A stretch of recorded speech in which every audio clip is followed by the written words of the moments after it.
section, you'll hear a conversation between David and Claudia about their holiday trip. First, you have some time to read questions 1 to 5.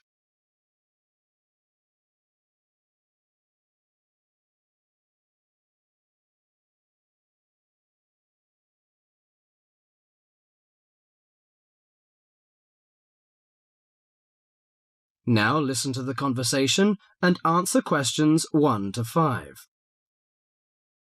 Well, Claudia, our first semester at university is almost over. I can't wait for the holidays. Oh, me too. Why don't we go somewhere far away and forget about lectures and essays and all that hard work? Sounds good to me. How about if we go to the coast? It would be great to do some swimming and surfing. The coast would be good, but let's look at our other options. There are the mountains. They're nice and cool at this time of year. There's also the desert, which I really enjoyed last year. What about going to Sydney? I've never been there, and they say it's a great city to visit. Well, I agree. Sydney would be good, but there are too many tourists there at this time of year, and I'd rather get away from buildings and cars. I vote for the mountains. All right, then, let's do that. Now, we have to decide where we're going to stay and how we're going to get there. Any suggestions? Well, for places to stay, there are the usual places, motels, hotels, and youth hostels. We can go camping too. I'm afraid I'm not a very good camper. I tend to feel a bit frightened sleeping outdoors. All right, we'll forget about camping. So, what do you prefer? Well, since neither of us has a lot of money, I don't think a hotel or motel would be possible. How about a youth hostel? Oh, I'd rather not go to a youth hostel. They're cramped and noisy, and the person in the bed next to you might be a snorer. No, I think we should find a small holiday house to rent, and if we get a few more friends to join us, it will be really cheap. Okay. You know, it's the first time for me to travel to the mountains. What do you suggest to take? Mosquito net, I guess. Mosquito net is useful, but I don't want to add more weight to our luggage. So the insect repellent can do, I think. Besides, aspirins are necessary and some cold cure, in case we feel sick or something like this. Do you think we need binoculars and a camera? Well, it would be a good idea to take binoculars. As to a camera, I'm not very for it. I'd rather record the scenes in my mind.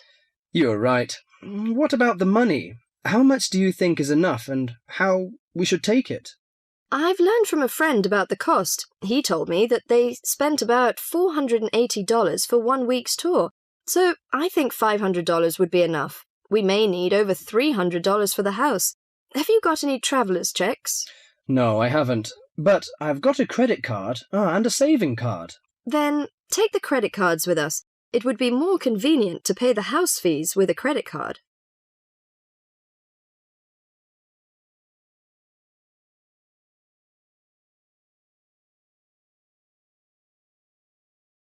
Before the rest of the conversation, you have some time to read questions 6 to 10.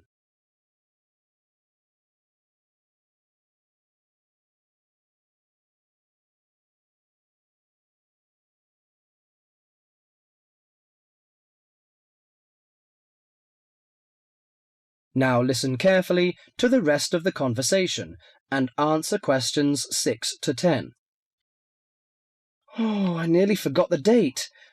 How long will we have before we have to be back here on campus? Under a week, I think. We'll leave on the 14th of April and come back on the 21st, because you know we'll start to study on the 22nd. Do you know the definite locations of some holiday houses? I suppose it would be nice if we book in advance. Yes. Look at this brochure here. It says that there are several holiday houses near the mountains. I prefer the one near the woods. It's situated right across the road from the Rainforest Park. That sounds good. We can easily go to the Rainforest Park then. Do you know what else we can do there besides visiting the park? I know that many people go there for bushwalking, but you need a good pair of walking boots, of course. Are there any dangers in the bushes? I'm a little frightened. In fact, there's no need to be nervous of the bushes, provided that you treat it with respect and common sense. Most of the animals and wildlife are gentle and harmless. There are venomous snakes to be aware of, but really they're much more frightened of you than you are of them. The other thing is that certain plants can cause irritation if you touch them with bare skin. I see. Well, I can't wait for the coming holiday.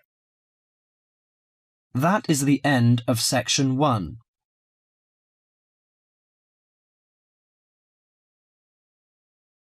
You now have half a minute to check your answers.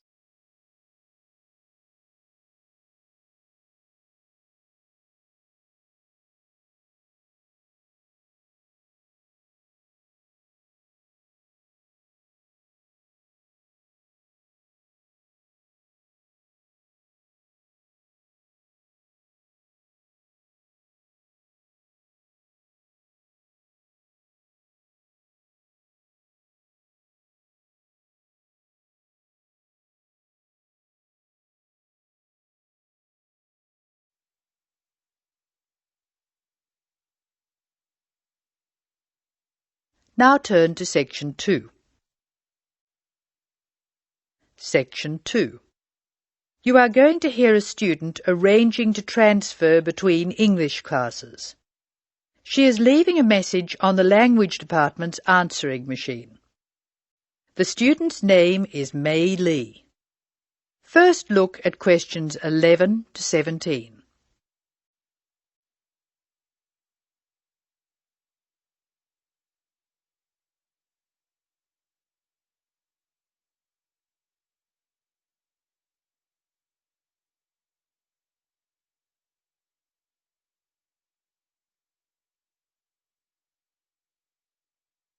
As you listen to the first part of the talk, answer questions 11 to 17.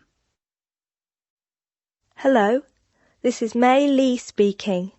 This message is for Mrs. Brooks in Student Affairs. Mrs. Brooks, I telephoned you last week and you told me to call back and put the details of my request to transfer on the answering machine. I hope you can hear me easily. I have the form here and I'll give you the information working from the top to the bottom. As you know, my family name is Lee, spelled L-E-E, and my first name is May. My student number is 002312.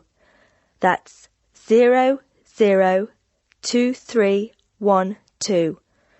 I'm in Mr. Anderson's class. You know, he's the one who helps out with the football team. The next part of the form asks for my address. I'll give it slowly. I live at Flat 5, 10 University Avenue. You probably know the building. It's just near the engineering school. The telephone number is 818-6074, and I share it with a lot of other people, so it's often engaged. I'll give it to you again. 818-6074. I think that's all I have to put on this part of the form. I know you were curious about my reason for requesting a transfer, so I'll explain that next. Before you hear the rest of the talk, you have some time to look at questions 18 to 20.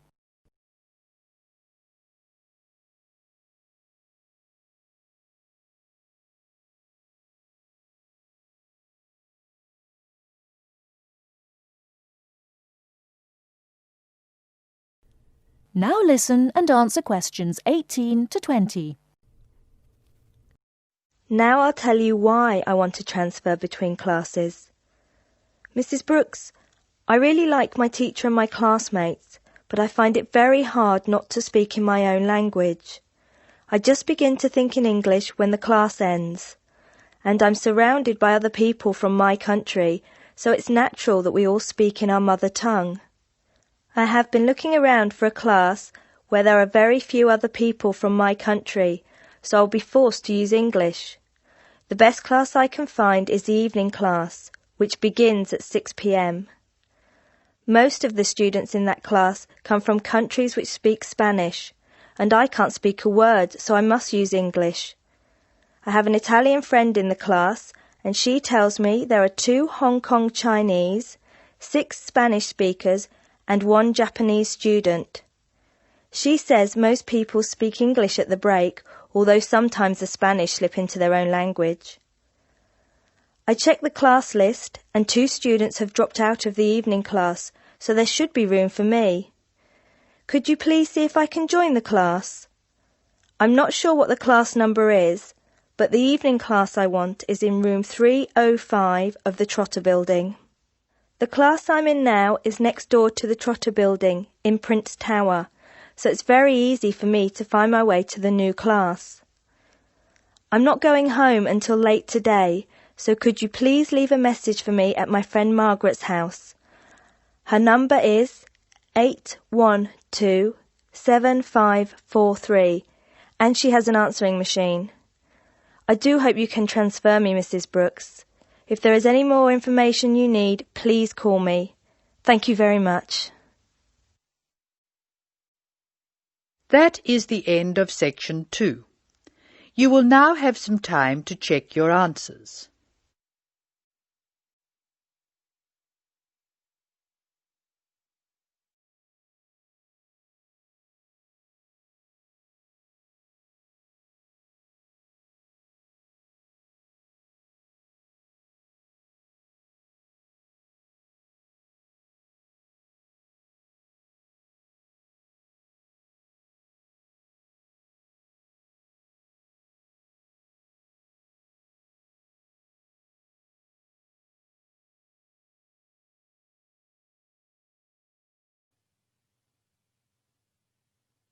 Now turn to section 3.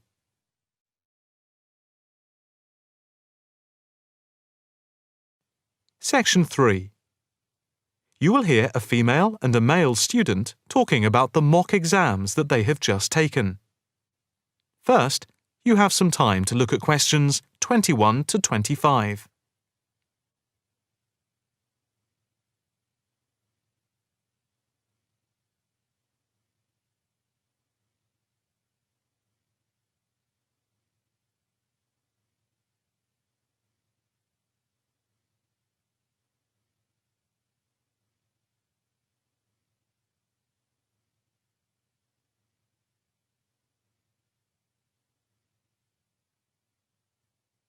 Now listen carefully and answer questions 21 to 25. So, what did you think of the practice exams last week? You mean the mock exams? Yeah. I thought some of them were tough. They were certainly hard and generally they were very long. Yeah, they were spread over a whole week, which made it impossible to relax. Exactly.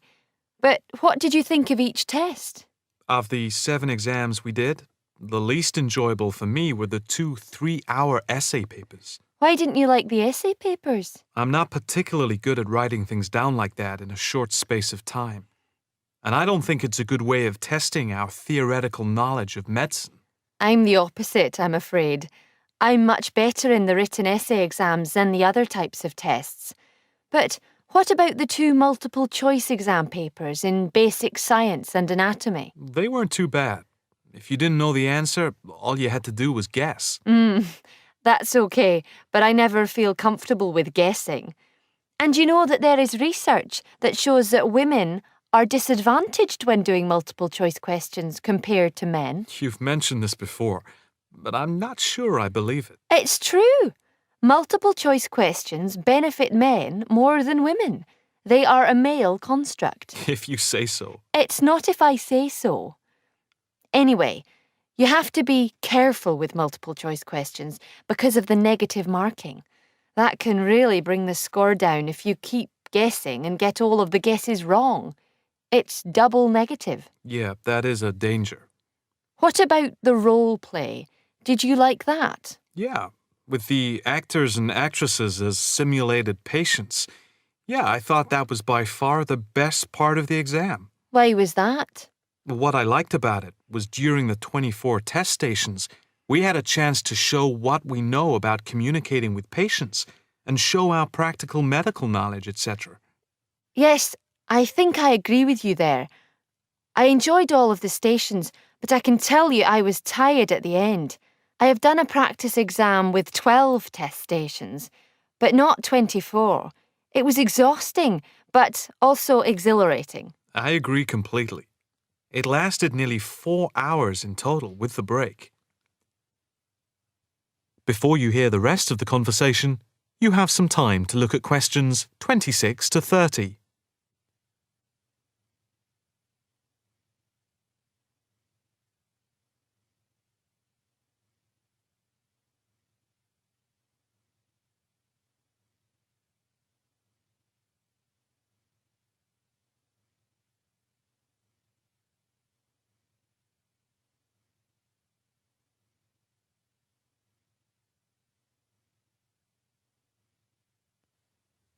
Now listen carefully and answer questions 26 to 30.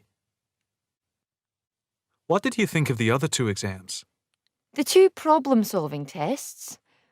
I didn't think I was going to handle them very well, but in the end, I think they went better than I thought they would. What I liked most was the test where we had to work in groups of 4, and to solve a problem, we had to prioritise actions. That was very interesting. I'm not sure that I did very well in that, though. Did you feel comfortable being in a group of 4 and having 4 examiners watching you as you discussed the problem? We did practice it several times before. You learn to forget that someone is watching you. But some people are better at speaking in group situations like that, and they get the best marks. The test doesn't just assess whether people can talk a lot. It's about showing you can listen, organise your thoughts, and then show you can be part of a team, allowing other people to speak. Well, we'll have to see how it goes. When do the results of the mocks come out? They said next week, and then it's the finals 2 weeks later. Yeah, we've got that to look forward to. What is the policy on resits? Why? Are you planning to fail? No, but, well, you know what I mean. The resits are held in September, and if there is any problem after that, it goes to appeal. We'll just have to make sure we don't fail any part of the whole examination. I certainly wouldn't want to do any of it again. Me neither. It's hard when you are not allowed to fail any of the exams. I bet they don't have that policy in any other subject. Probably not. That is the end of section 3. You now have half a minute to check your answers.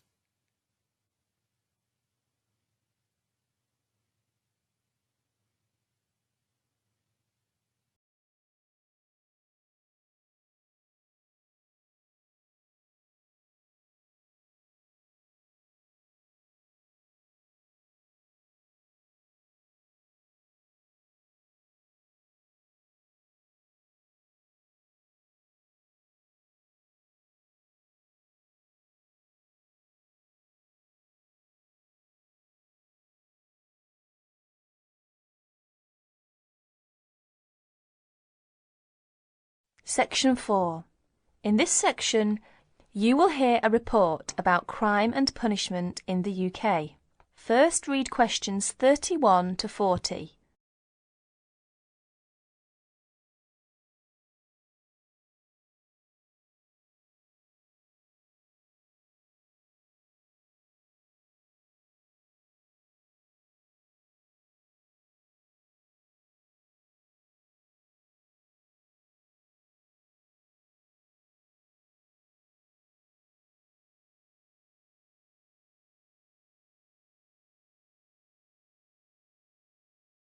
Listen to the report and answer questions 31 to 40. Like many other countries, Britain has experienced a great increase in criminal activity of nearly every kind. Nearly 5 times as many acts of violence were reported to the police in 1997 as 20 years before. Although most burglars are not caught, those who are caught overload the courts and prisons.